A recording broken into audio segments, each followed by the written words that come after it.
Kita masuk ke pertemuan kedua, mata kuliah aspek komputer. Kali ini kita akan membahas isu atau hal-hal yang berkaitan tentang performance.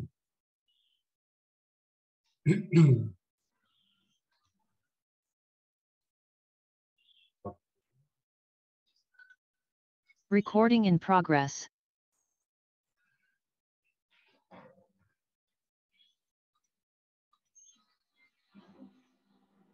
Isu yang berkaitan tentang performance ini ada kaitannya di resources ya. Kita akan melihat seberapa besar performance ini akan menjadi isu untuk kemajuan atau lompatan daripada hardware dan software. Kenapa software juga terlibat? Karena semakin ke sini kemajuan teknologi membuat software itu juga bukan hanya mendorong tapi menarik. Jadi kalau mendorong itu teknologi prosesor itu mendorong kemajuan software, tapi di satu sisi yang lain software itu juga menarik sehingga kebutuhan dia semakin tinggi lah, akhirnya ini yang ditarik kemajuannya. Jadi yang satu mendorong, yang satu menarik, akibatnya akselerasinya akan cepat.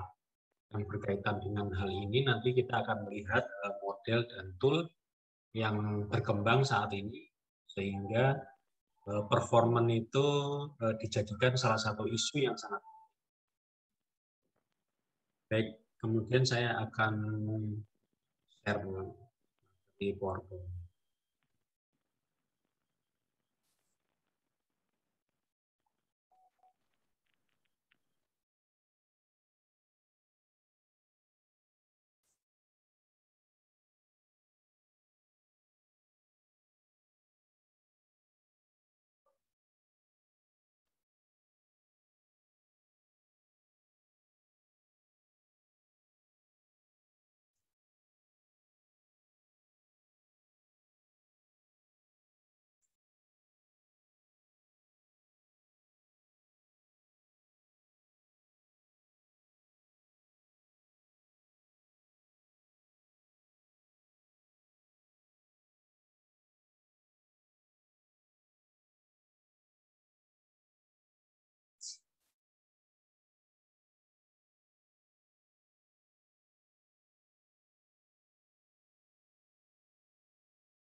Seperti kita tahu bahwa sekarang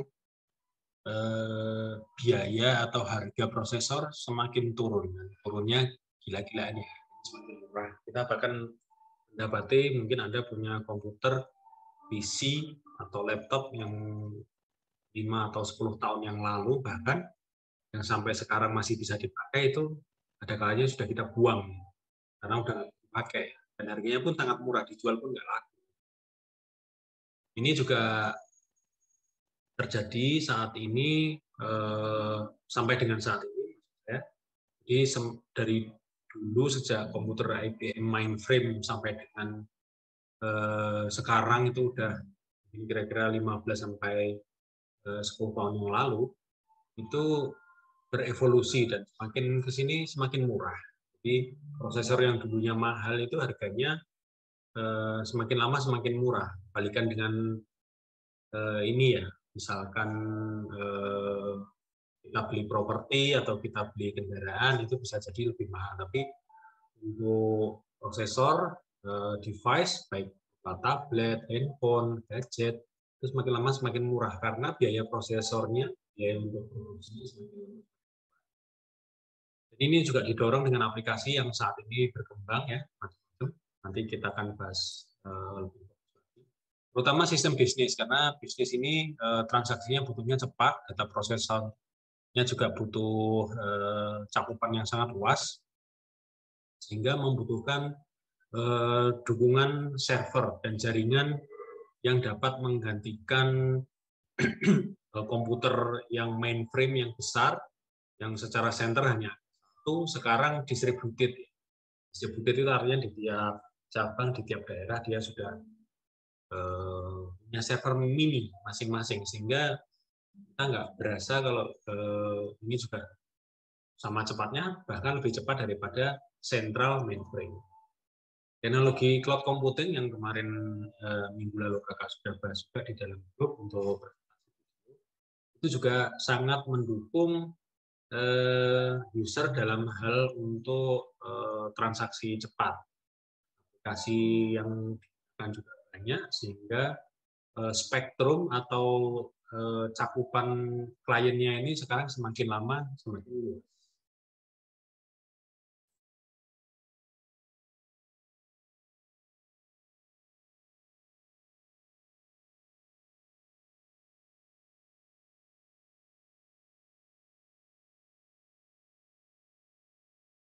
Ya, yang mendrive atau yang mendorong teknologi itu semakin cepat dan semakin murah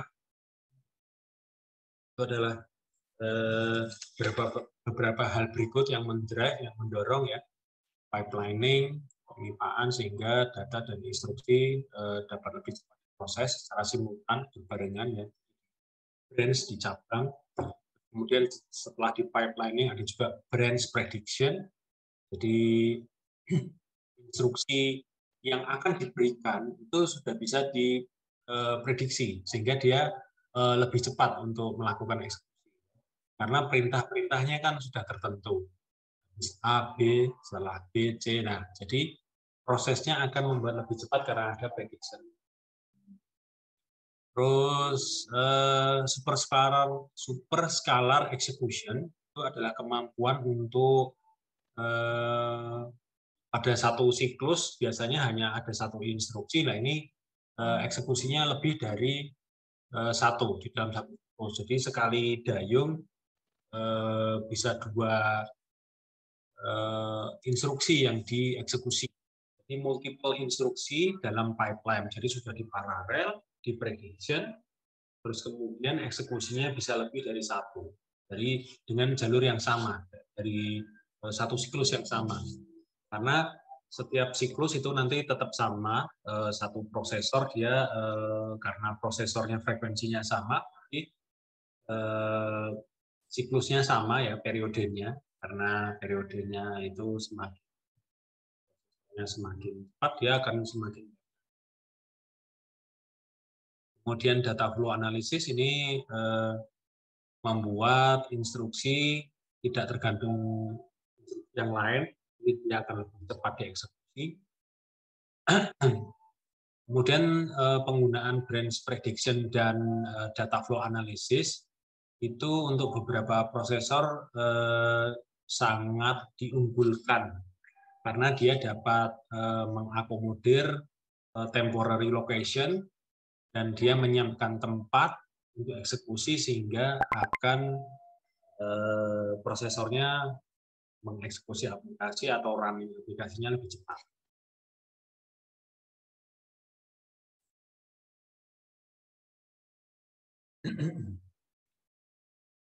Yang berikutnya yaitu performance balance.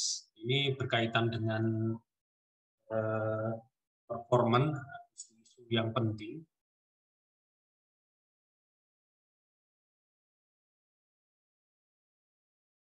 Jumlah bit yang dieksekusi pada satu waktu pada memori yang lebih besar, yang lebih lebar ya, itu akan membuat lebar data lebih jangkauannya lebih jauh, sehingga ini akan membuat semakin banyak instruksi yang dapat dieksekusi pada satu waktu yang bersamaan.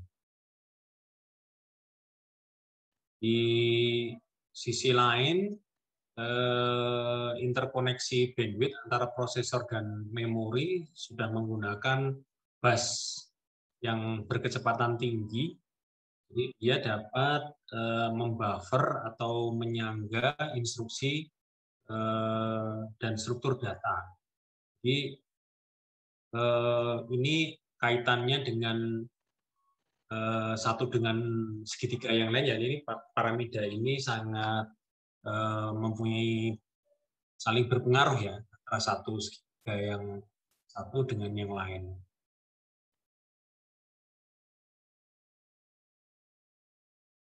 Nah, ini tipikal I/O device data, ya, dia mempunyai beberapa tipikal rate kecepatan, di mana tiap device itu tidak semua membutuhkan kecepatan yang tinggi. Contohnya yang paling rendah ya jelas saja keyboard dan mouse ya, keyboard dan mouse. Kemudian meningkat ke device yang lain, sehingga untuk aplikasi internet itu sekarang menggunakan modem, baik itu yang masih berupa copper maupun FO. Tentunya ini yang device yang paling menghabiskan kecepatan ya, demand-nya yang paling tinggi ini. Bawahnya ada grafis, kemudian Wi-Fi modem, sampai ke keyboard dan mouse.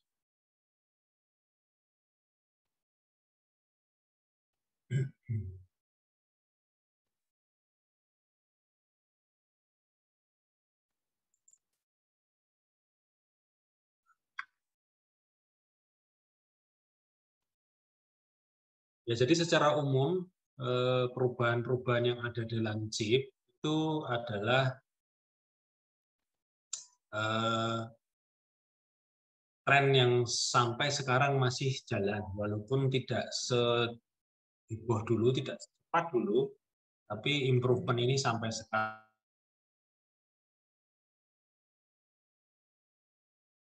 Yang secara fundamental yang terlihat sangat jelas adalah ukuran daripada logic gate. Logic itu misalkan gerbang AND, gerbang OR, gerbang NOR, gerbang XOR itu semakin ukurannya semakin kecil, tapi di sisi yang lain kemampuannya semakin meningkat ya, untuk clock rate-nya, frekuensinya semakin tinggi, paketannya semakin kompak, semakin kecil, jumlah bitnya banyak, waktu tunggunya atau propagation time-nya juga berkurang. Di sisi yang lain, cache memori itu kecepatannya dan ukurannya bertambah. Cache itu adalah jembatan antara memori dan prosesor, sehingga dia bisa shortcut jalurnya, tidak usah melalui CPU, dia bisa shortcut, bisa memotong jalur.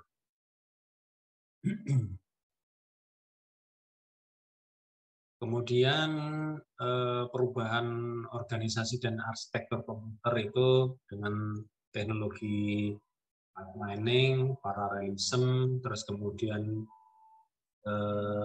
meningkatnya eksekusi instruksi masing-masing itu membuat semakin cepat.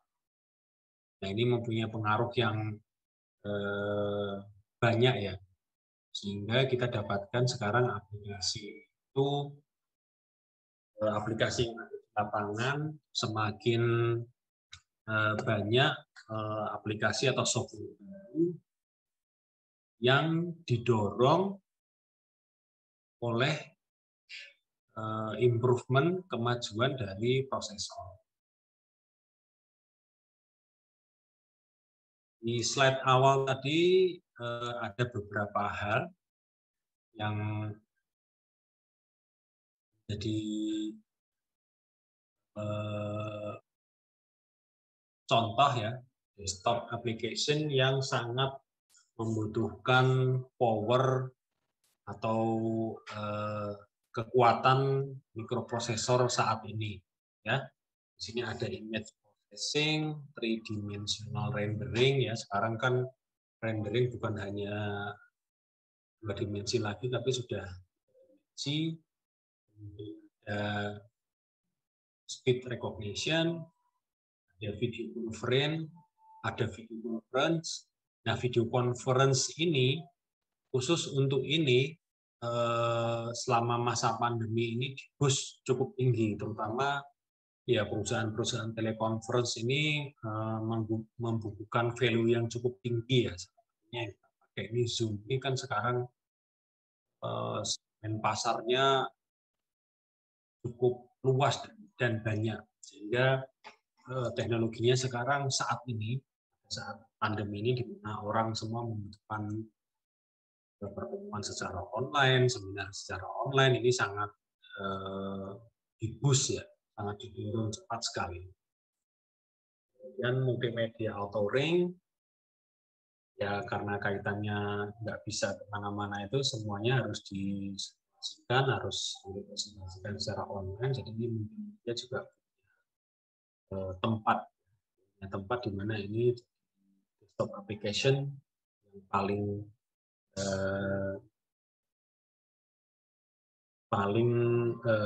selain video, ya, misalkan untuk memonitor, nah ini bisa untuk contohnya untuk simulasi dan untuk merepresentasikan pekerjaan yang harusnya bisa dibahas di lapangan tapi tidak bisa, terus disimulasikan melalui video. Yang berikutnya penamaan dan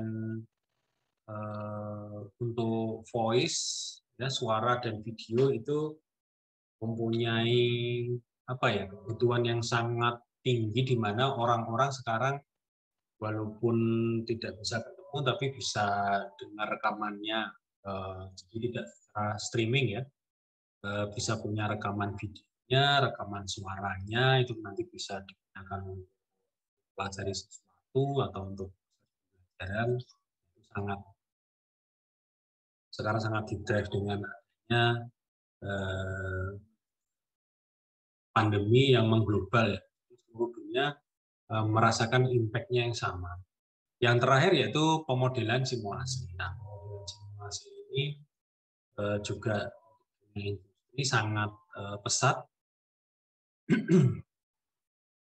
sehingga ini adalah beberapa top desktop application yang sangat membutuhkan teknologi terkini dari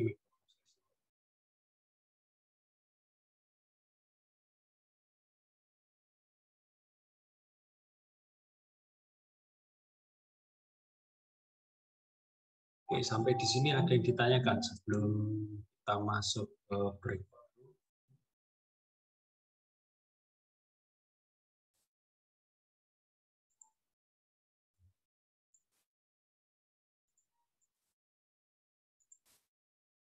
Kan kalau ada yang ditanyakan dari hasil pertama.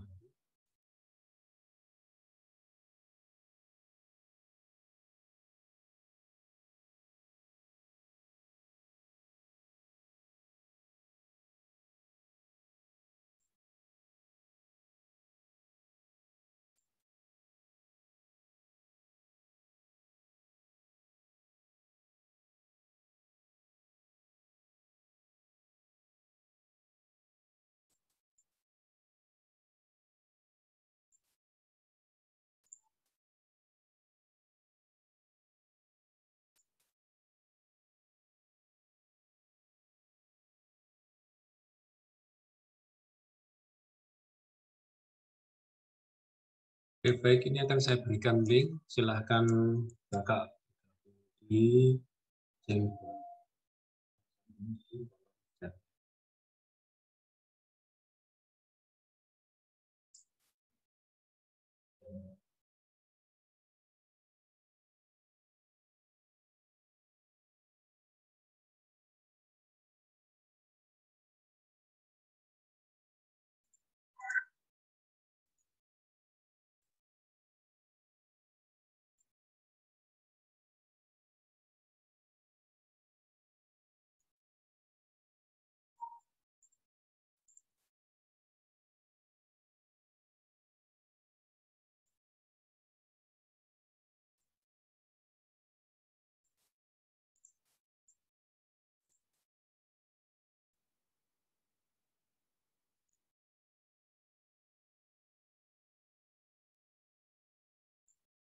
Ya, nanti silakan bergabung di breakout room, akan saya bagi di 10 room. Tugas kalian adalah menyebutkan aplikasi yang sangat membutuhkan kinerja prosesor yang tinggi. Di frame pertama ini saya sudah sebutkan tadi ya, ada image processing, ada rendering 3 dimensi, ada speed recognition. Nah, itu kan ininya apa namanya secara umum lah. Aplikasinya nyata itu apa?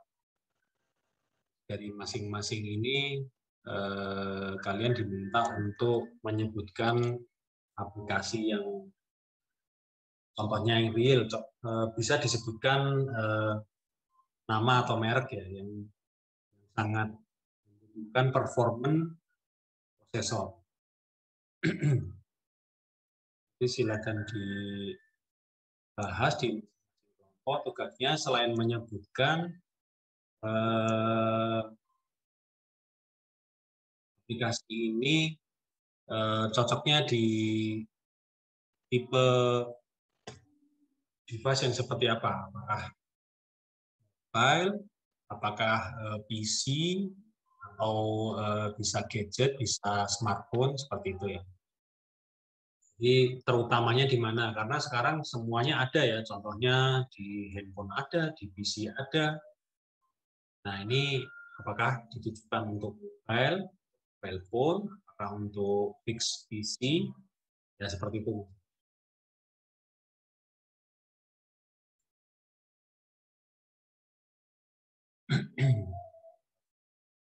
Oke, silahkan bergabung di breakout room. Saya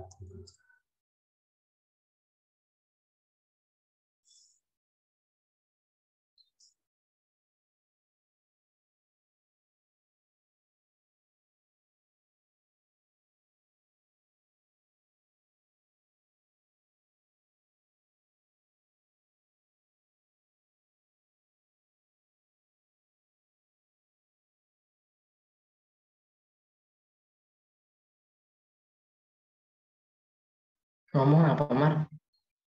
Damar? Diem-diem baik. Ya, cenda. Berisik lah tuh lah, berisik. Hei, HDD kue. Balikin HDD. Udah hak milik, tidak bisa. Aduh. Yo, aplikasi yang membutuhkan performa prosesor yang tinggi. Yang pertama MATLAB. Terus selanjutnya ada apa ya? AutoCAD. AutoCAD butuh besar nggak sih?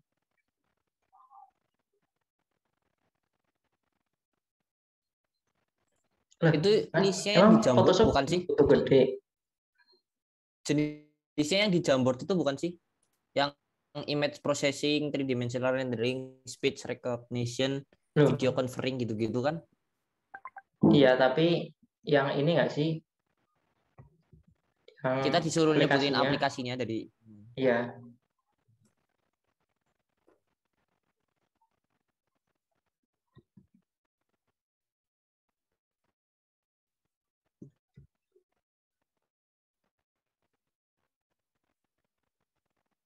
Berarti kan AutoCAD, MATLAB, Unity.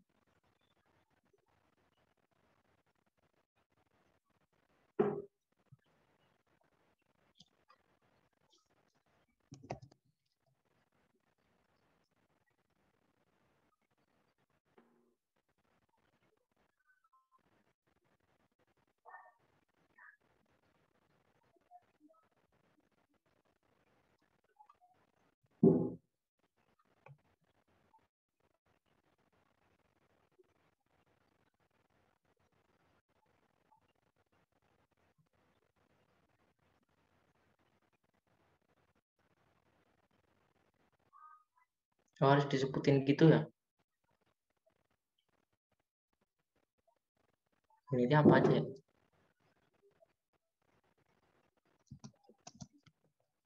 Ini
Lagi ya.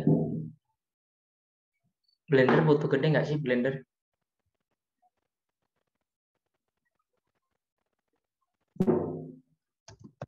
Blender.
Nih habis ini kayaknya dikasih tugas video lagi. Kelompoknya ini.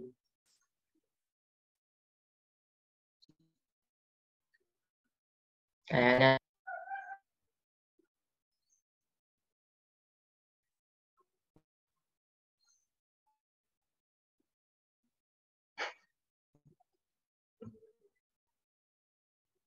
Loh, oh iya. Oh iya, oh iya. Free Fire.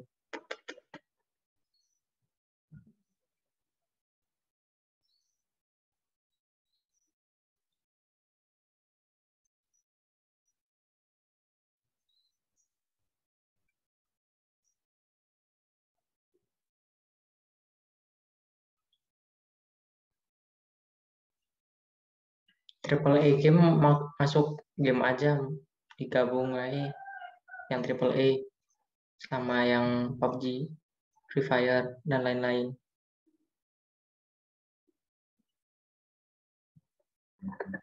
Itu apa ya?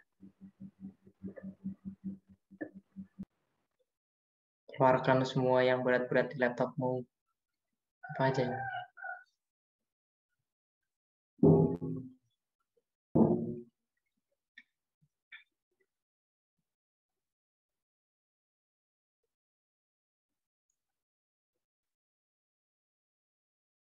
Loh, kita kelompok 3 ya?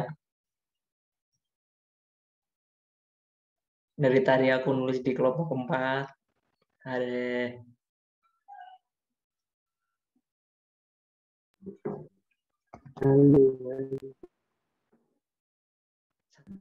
Aku ngerti dulu.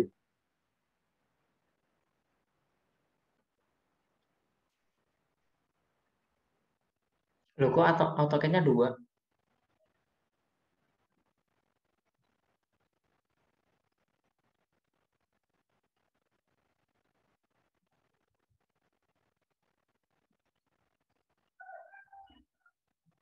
Kenapa nggak sekalian masukin Microsoft Teams?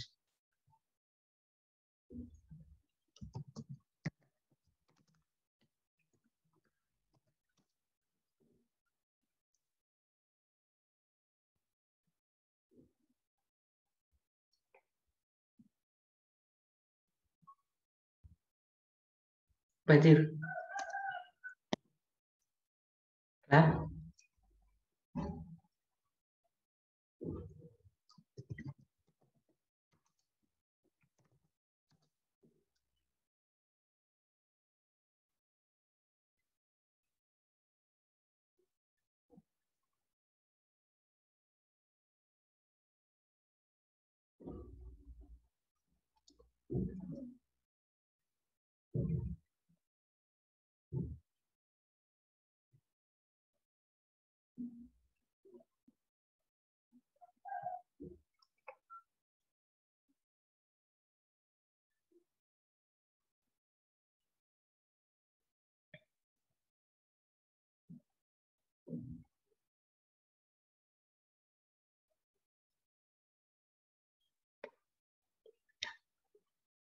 apa lagi ya?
Siapa nih yang pakai Mac?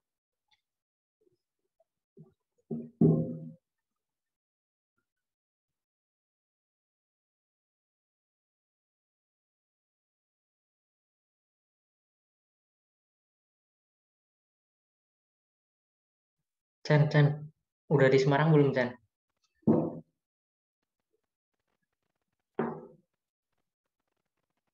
Dari kapan tahun anjir? Hah?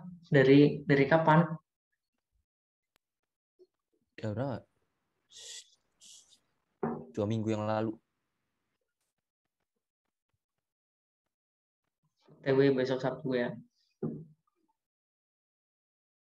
Aku cuma Sabtu Minggu latihan PSMT terus dari seharian di dekanat. Aku samperin malamnya. Latihannya aja sampai malam. Hah? Aku samperin paginya.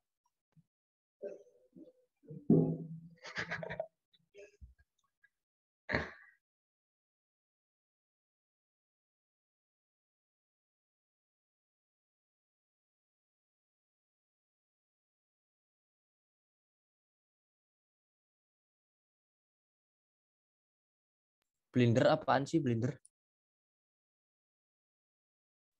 Software animasi 3D modeling gitu.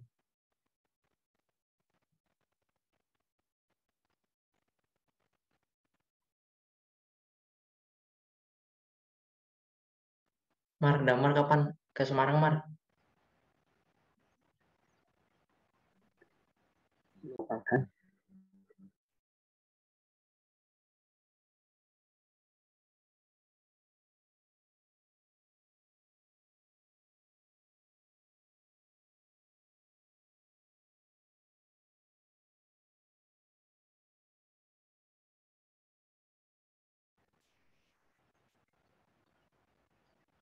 Febrian diam-diam mulu. Feb,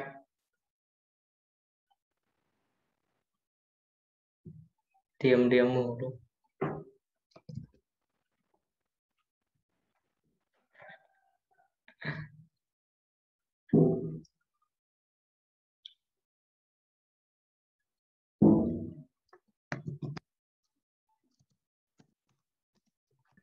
Ini udah cukup belum sih?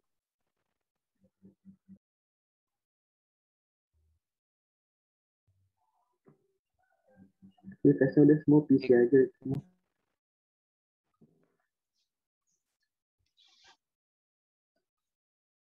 Ya kan berat-berat kan, nggak mungkin di HP semua.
Nanti yang jelasin Restu ya. Apaan sih, Chan? Yang jelasin kok. Nggak. Tadi di RPL nggak jelasin kok. Tapi ada tugas video lagi. Tugas video 5 menit.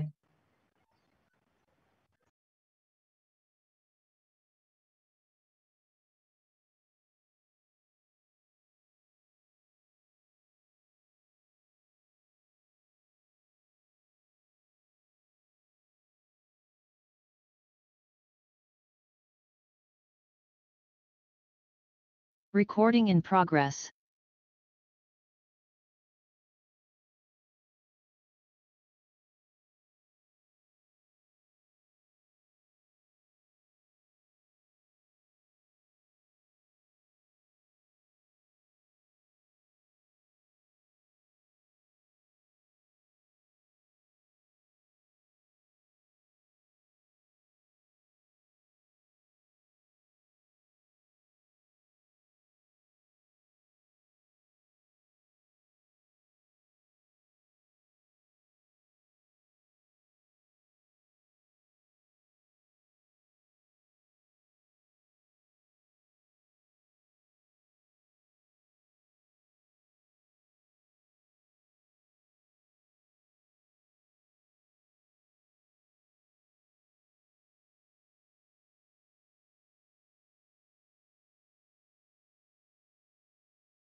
Baik, semua sudah muncul di main room lagi.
Slide-nya udah muncul lagi ya, Kak? Sudah, Pak. Yes. Ini ada gangguan ini. Oke, saya kembali ke performance balance lagi.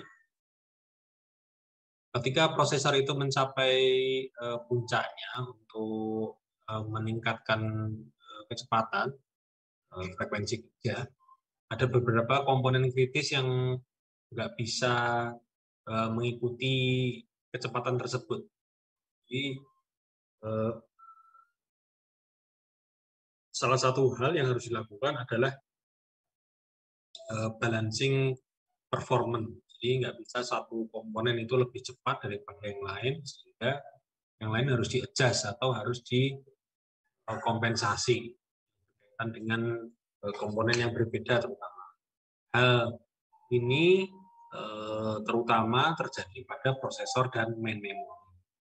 Ketika main prosesor itu kecepatannya sangat tinggi, dia dapat mentransfer data dengan sangat cepat.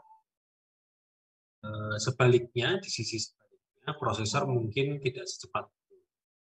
Jadi, ini adalah hal yang krusial, ya, jalur yang krusial antara prosesor dan memori.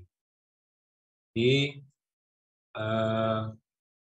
seorang sistem arsitek atau yang merancang arsitektur komputer itu harus dapat mengatasi permasalahan tersebut dengan mendesain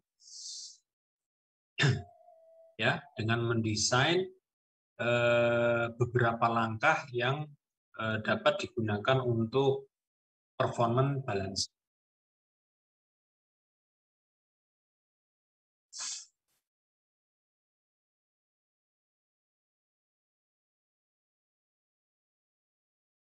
Beberapa hal tersebut ya yang dilakukan yaitu menambah jumlah bit yang diterima pada satu waktu sehingga dinamik memorinya itu lebih lebar sehingga dapat menampung data yang lebih banyak. Kemudian meningkatkan performa dynamic RAM atau memori dengan cara merubah interface-nya sehingga dia sudah mencakup skema buffering pada chip memori tersebut. Yang ketiga, melakukan pengurangan frekuensi memori akses sehingga tidak ada waktu jeda, sehingga dapat mengefisienkan struktur atau jalur yang ada antara prosesor dan main memory. Yang terakhir, menambah atau meningkatkan bandwidth yang menghubungkan antara prosesor dengan memori. Salah satunya dengan menggunakan bus higher speed atau yang berkecepatan tinggi. Sehingga dia dapat membuffer data lebih banyak.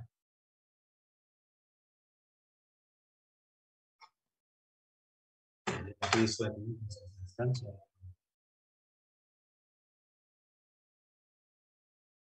Ya.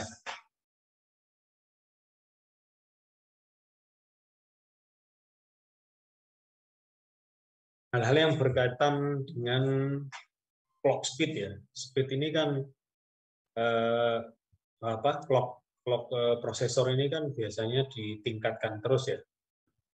Berusaha ditingkatkan setinggi-tingginya sehingga dia dapat running aplikasi lebih cepat. Tapi ini juga mempunyai masalah yaitu power karena lebih cepat panas, terus penyebaran panasnya kurang merata. Terus ini linear ya, semakin tinggi kecepatannya dia akan menyebabkan komponen-komponen logik itu cepat fatigue ya, karena suhunya temperaturnya terlalu tinggi. Mungkin ini ada yang pengalaman menggunakan PC yang di overclock atau laptop yang di overclock sehingga dapat digunakan untuk aplikasi yang saat ini demanding ya. Kecepatannya mintanya berapa, disediakan berapa, tapi naik terus gitu ya.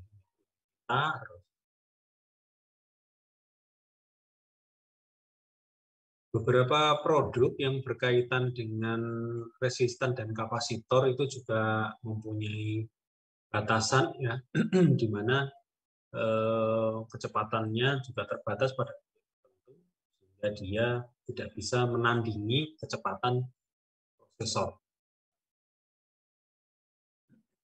Yang terakhir yang paling sering terjadi yaitu memori latensi atau sering kalian nyebutnya nge-lag. Jadi ketertinggalan ini disebabkan karena memang beda frekuensi, jadi nggak bakal bisa terkejar gitu. Karena kecepatan prosesor lebih tinggi daripada kecepatan memori.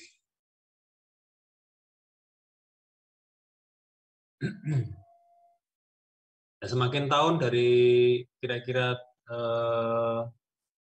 sampai dengan 4 dekade yang lalu,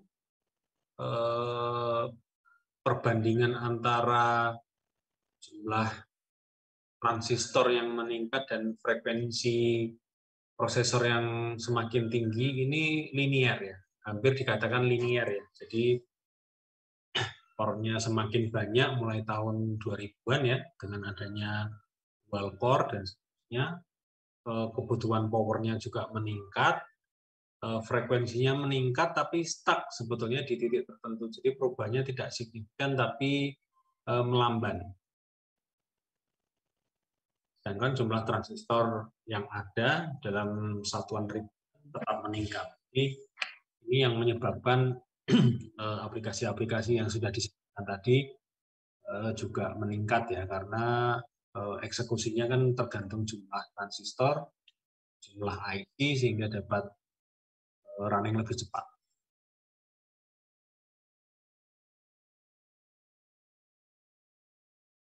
Sebenarnya apa sih kegunaan multi-core atau yang lebih dari satu core? Itu prosesor tunggal tapi dengan core yang lebih dari satu atau multi-core itu dapat berpotensi untuk meningkatkan performa tanpa harus meningkatkan kecepatan clock-nya. Jadi frekuensi rate-nya tetap sama, tapi dengan adanya dual core dia frekuensinya akan double. Secara ekonomis ini lebih menghemat karena tidak harus memproduksi prosesor lagi. Di sisi yang lain, jumlah case ya menjadi semakin besar sehingga performanya juga seolah-olah dapat meningkatkan level dari prosesor tersebut. Jadi, case ini juga mempunyai peran ya, selain dari multi-core. Ukuran case ini mempercepat ya, karena case itu berfungsi untuk membuat shortcut antara memori dan prosesor.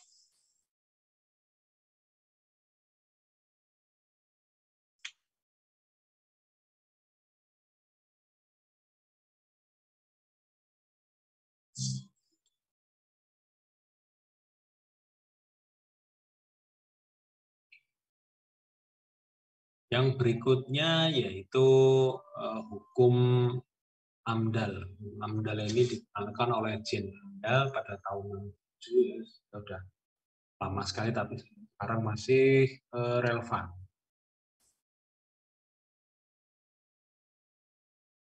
Hukum AMDAL ini mengilustrasikan problem yang dihadapi di dunia. Ada kemajuan mesin prosesor, kebutuhan atau ketersediaan software yang ada dengan mesinnya itu juga akan meningkat ya, akan meningkat, sehingga apabila kecepatan prosesor itu meningkat, speednya semakin tinggi, maka dia akan menghadapi kebutuhan software yang akan lebih tinggi.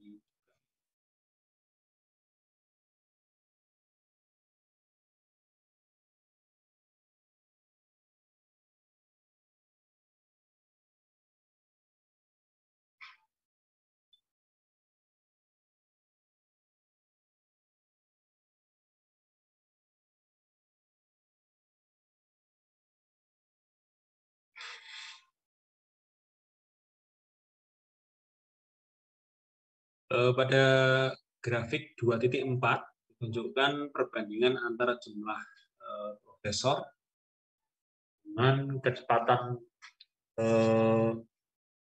tertingginya.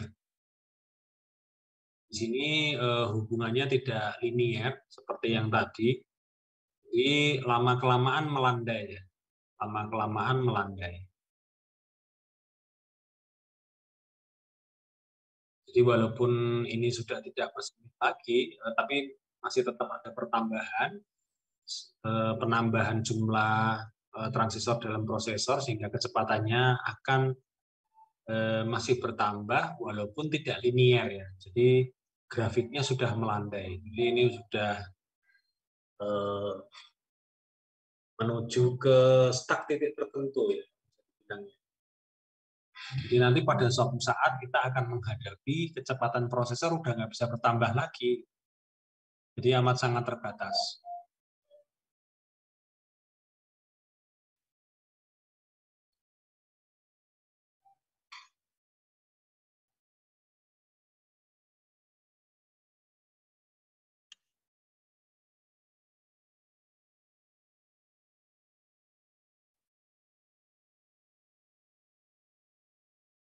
Yang berikutnya Little Law atau hukum Little. Ini sangat fundamental dan menyatakan hubungan yang sangat sederhana dengan aplikasi yang sampai saat ini kita gunakan. Secara umum ini dapat diaplikasikan untuk semua, hampir semua sistem yang secara statistik itu ada saat ini. Jadi dia memisalkan dengan teori antrian. Jika sebuah server itu idle atau tidak melayani, maka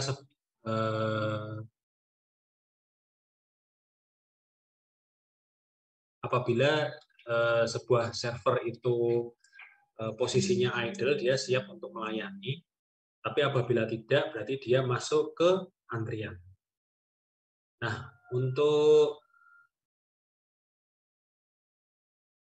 dapat dilayani dengan cepat, maka jumlah antriannya yang ditambah. Jadi yang tadinya satu jalur menjadi 2 jalur, sehingga prinsip inilah yang digunakan pabrikan prosesor untuk menambah core-nya, bukan hanya untuk menambah kecepatannya. Jadi tren teknologi dual core, quad core itu masih relevan. Jadi sampai sekarang itu masih dianggap yang paling optimis dan paling ekonomis. Nah, lebih masuk akal. Di satu sisi, kecepatan prosesor kan sudah nggak bisa double. Meningkat, iya, cuman tidak seperti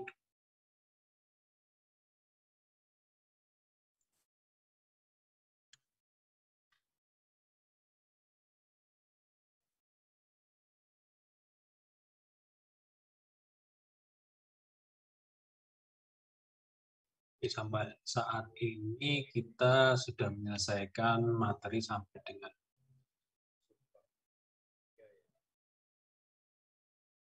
kita akan masuk ke subbab 2.4, yaitu basic measure computer performance atau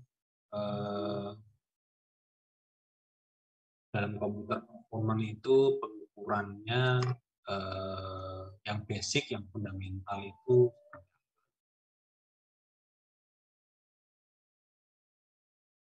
Sampai di sini ada yang ditanyakan sebelum kita lanjut ke subbab 2.4.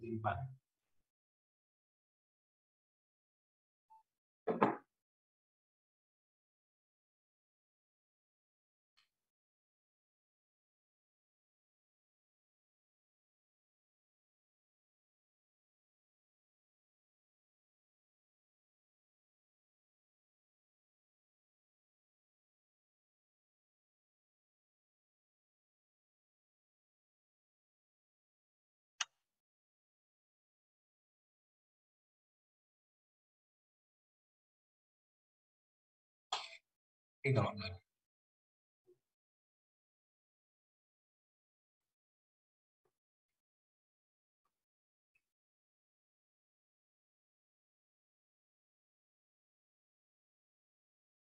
Oh iya, tadi karena langsung masuk ke breakout room, kita break dulu ya Kak ya.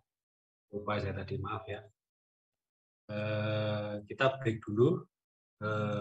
Sekarang 16.4. Kita sampai 16.45 ya. Saya akan menyiapkan untuk berikut. Bahkan 5 menit ke depan kita ketemu lagi.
Baik, kita lanjutkan.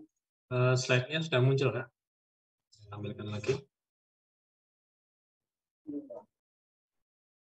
Ya. Tabel 2.1 ini adalah matrik di mana menampilkan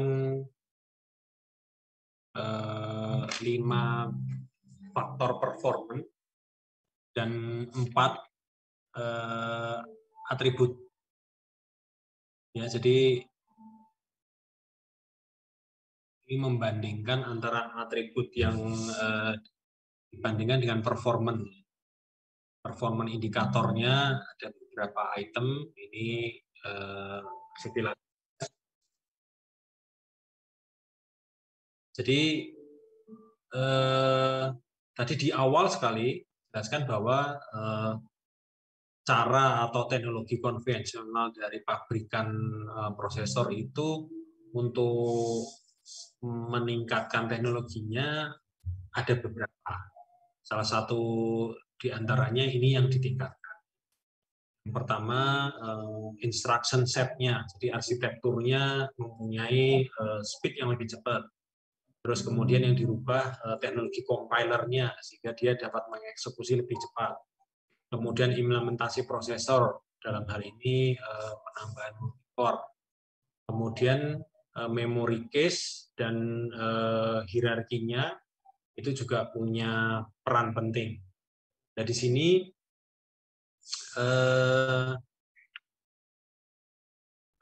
matrik yang ditandai dengan huruf E itu mengindikasikan bahwa atribut tersebut mempunyai efek di salah satu atau di beberapa parameter indikator.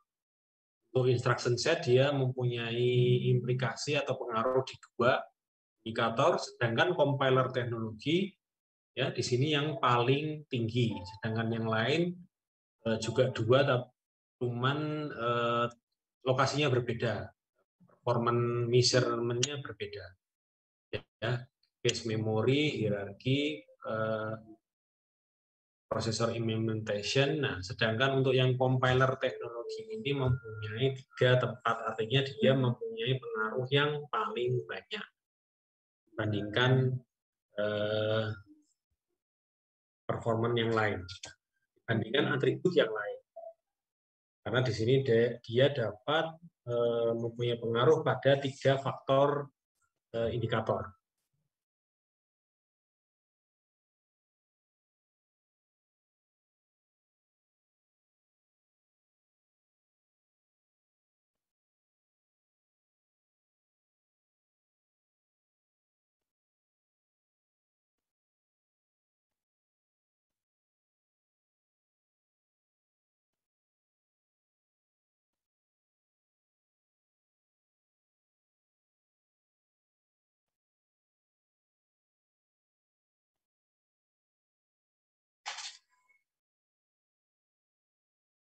Ya, saya akan melanjutkan materi yang berikutnya, yaitu tentang benchmarking. Sebelum sampai ke sana, ini ada beberapa istilah yang mungkin sebagian dari kakak udah pernah dengar ya, karena benchmarking ini istilah yang umum, tidak hanya digunakan di komputer, tapi benchmarking di gadget juga bisa, di software aplikasi juga bisa, bahkan di kendaraan ya, benchmarking itu biasanya juga sering digunakan istilah itu untuk membandingkan fitur-fitur unggulan yang ada pada kendaraan A dan B misalkan, atau pada gadget device A dan device B seperti itu.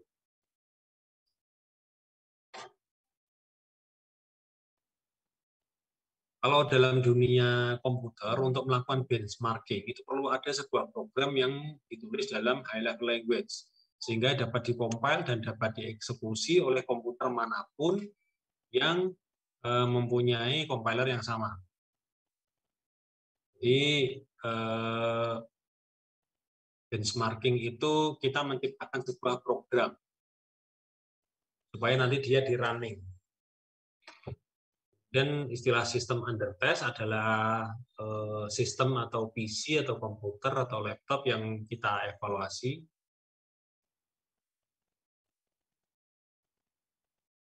Kemudian pada saat kita melakukan benchmarking itu nanti ada engine atau mesin yang jadikan reference. Itu dibandingkan dengan yang diuji. Sehingga nanti bisa terukur waktunya. Yang berikutnya yaitu base metric. Base metric adalah semua report atau hasil pengukuran yang keluar hasilnya pada saat kompilasi program benchmarking. Yang berikutnya peak metric.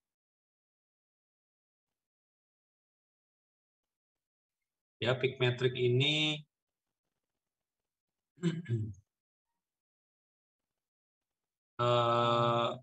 adalah ukuran atau luaran output yang dihasilkan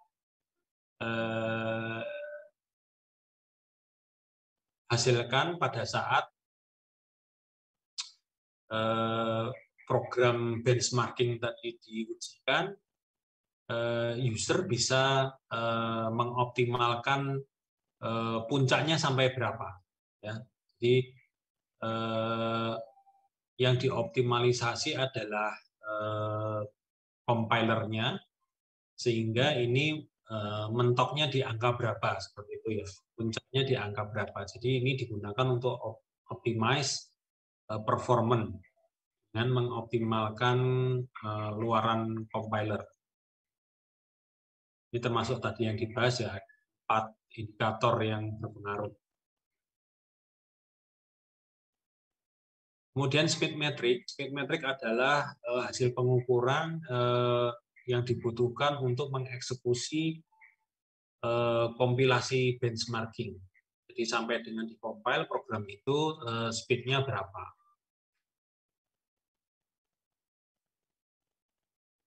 Yang terakhir yaitu rate metric. Ini adalah hasil pengukuran berapa banyak sebuah mesin atau sebuah komputer itu dapat menyelesaikan pekerjaan tertentu pada satu waktu.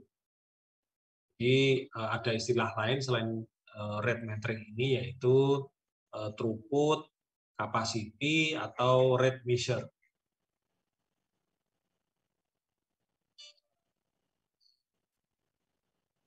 Rate metric ini membolehkan tes secara simultan, ya, secara dieksekusi secara terus-menerus, sehingga dapat mengoptimalkan kerja prosesor.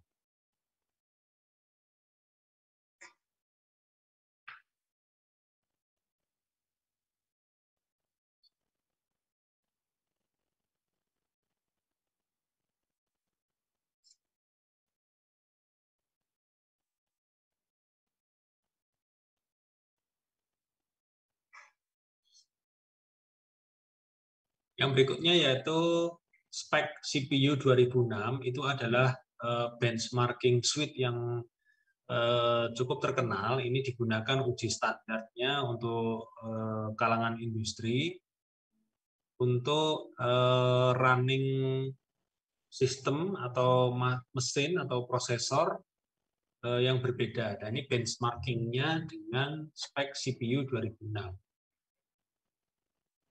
Jadi ini untuk mengukur performance dengan menggunakan program aplikasi yang digunakan, itu dapat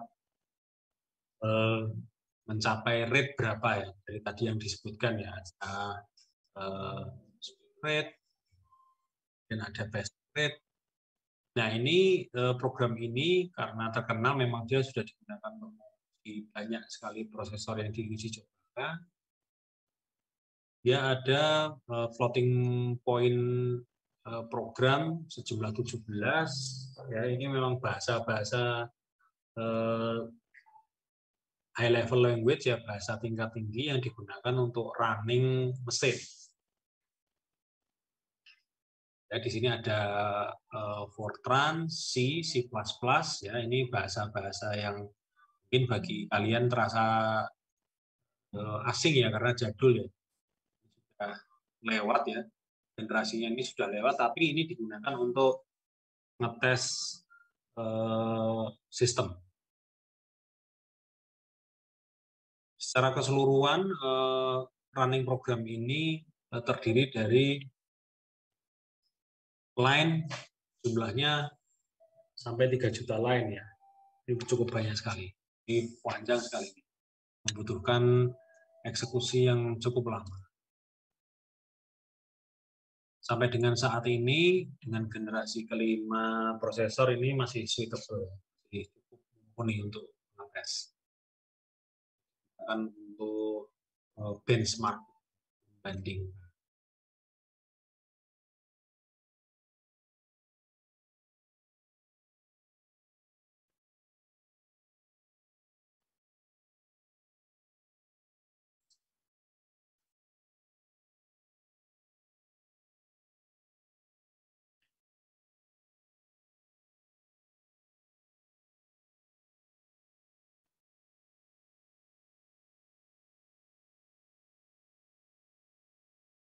Oke, tapi di sini ada yang ditanyakan mungkin.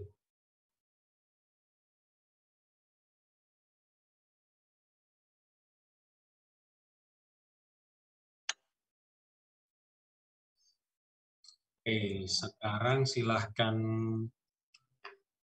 kameranya diaktifkan. Saya akan screenshot untuk bukti kehadiran.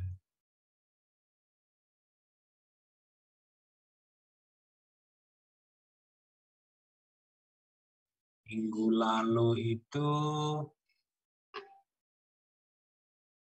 yang tampil Blikade ya?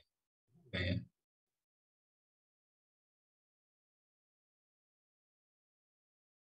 Blikade ada di Hadir, Pak.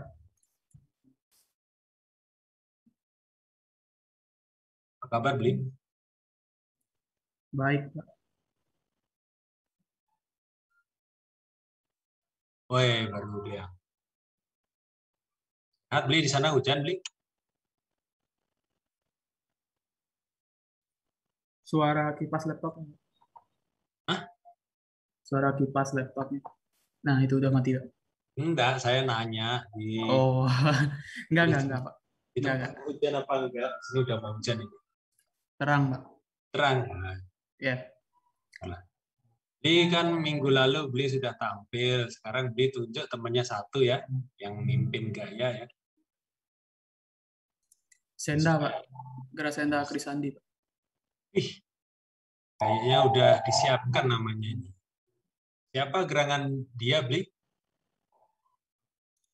Temen Cenda. Mana yang tadi yang ditunjuk Blikade? Halo Pak. Halo Pak. Mana suaranya? Halo Pak. Kakak ada di mana nih? Di rumah saudara Pak. Ya, ngerti aku. Oh, di Semarang Pak. Lokasinya itu loh, kan kita ini kan antah berantah lokasinya beda-beda. Semarangnya mana? Lagi di Banyumanik Pak. Oh, asli situ? Enggak, di nginep tempat saudara.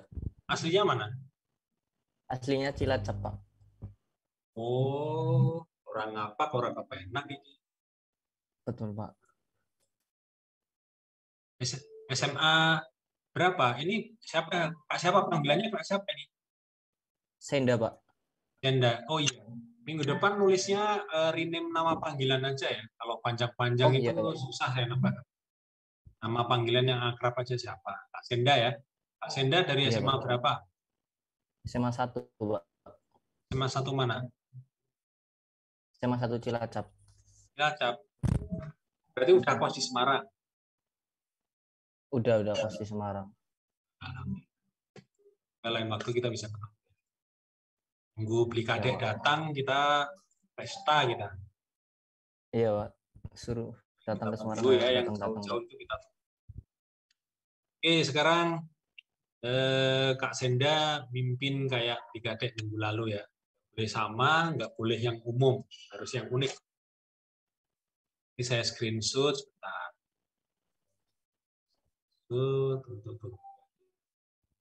Oh iya, kemarin ada yang menyampaikan ke saya bahwa karena ada perbedaan waktu, ada yang mungkin masih ibadah dan lain sebagainya ya. Di kelas manapun kalian harus menyesuaikan karena patokannya kan di Semarang ya. Waktu Indonesia bagian barat pun yang di Semarang ya. Indonesia barat yang di mungkin di Pulau Sumatera, di Kalimantan mungkin beda waktu ya. Baiknya kita ngikuti aja. Mungkin kalian masuk dulu terus misalkan live. Nah, kebetulan kalau hari ini nggak ngaruh ya. Saya ada kelas itu yang di hari Jumat. Saya mulai jam 1, ada teman kita yang di Sumatera mungkin masih Jumatan gitu. Nah, itu sebaiknya tetap ikut tapi izin untuk ibadah. Ya seperti itu aja. So, mungkin kalian ikut, kalau ada juga ikut. Ya ini masukan aja mungkin untuk kelas yang lain ya, bukan untuk kelas ini ya, bukan tendensius kelas ini, tapi kelas lain mungkin di waktu-waktu yang harinya beda. Oke Kak Senda silahkan mainkan, mau pakai gaya apa nih kita? Ini Pak. Kelihatan kameranya. Oh, kamu penggemar drakor ya? Nggak ngerti lagi Pak. Bapak. Itu artinya apa sih? Kamu tahu nggak?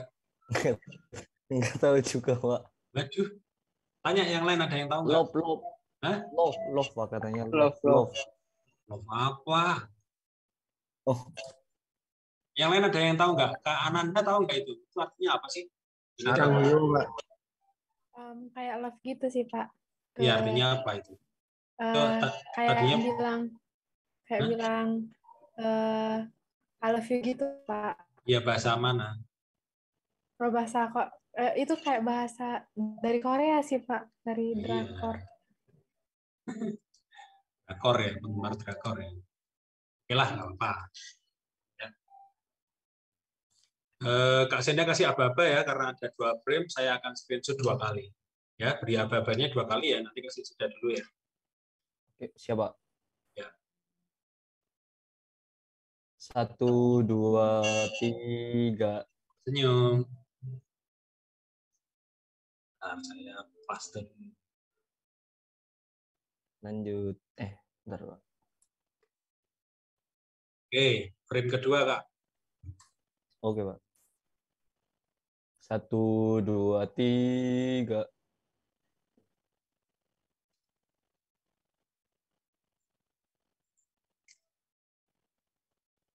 Oke, nanti saya kirim lah gayanya. Makasih ya, Kak Senda.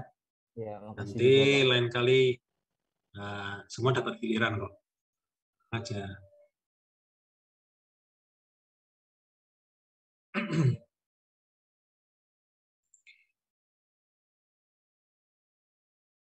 Pertemuan hari ini kita membahas performance ya. Performance adalah isu yang sampai sekarang dijadikan patokan di mana prosesor itu diminta. Harapkan untuk meningkatkan performance-nya. Beberapa hal yang terkait dengan performance adalah kecepatan prosesor itu sendiri, kemudian balancing ya, karena memori dan prosesor nggak pernah seimbang ya, jadi perlu balance yang biasanya kalian sebut nge-lag gitu. Kemudian improvement pada chip itu bagiannya apa saja ya. Kemudian yang masih dibahas yaitu untuk menghemat itu ada multi-core digunakan untuk menaikkan speed tapi tanpa merubah harga ya, cost biaya prosesornya itu sendiri. Kemudian secara teori ada dua hukum yang berkaitan dengan adanya performance ini, yaitu hukum Amdahl dan hukum Little. Untuk basic measurement, untuk komputer performance itu diukur melalui pengukuran yang standar, yang fundamental, yaitu clock speed maupun instruction execution rate. Di instruksinya yang dipercepat, di sisi lain speed daripada prosesornya yang ditingkatkan. Untuk keperluan benchmarking atau untuk keperluan testing digunakan prinsip benchmarking yang digunakan untuk membandingkan performa dari beberapa komputer, ya, minimal 2 karena yang dijadikan acuan 1, yang dibandingkan 1, biasanya yang dibandingkan 2 terhadap komputer yang dijadikan acuan. Nah, tadi disebutkan spek 2006 itu adalah salah satu benchmarking suite untuk melakukan benchmarking terhadap mesin atau prosesor di dunia industri.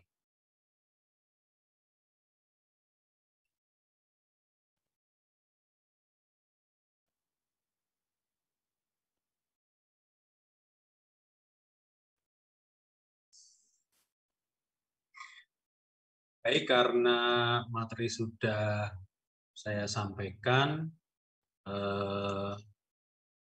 untuk hari ini nanti akan saya sebutkan tugasnya, yang maksudnya tugas bukan di hari ini, tapi yang di minggu depan nanti akan saya sampaikan ke nyusul, ya, maksudnya nanti akan saya sampaikan. Bisa kita bahas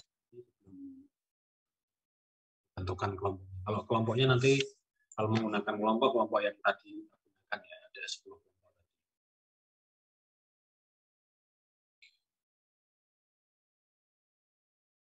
Oke, naik delman pergi ke kota, jangan lupa membeli alpukat. Demikian acara kita, semoga bisa bermanfaat. Terima kasih. Terima kasih, Pak. Terima kasih, Pak. Yuk, makasih. Terima kasih, Pak. Yuk, sama-sama, Kak. Terima kasih, Pak. Selamat sore.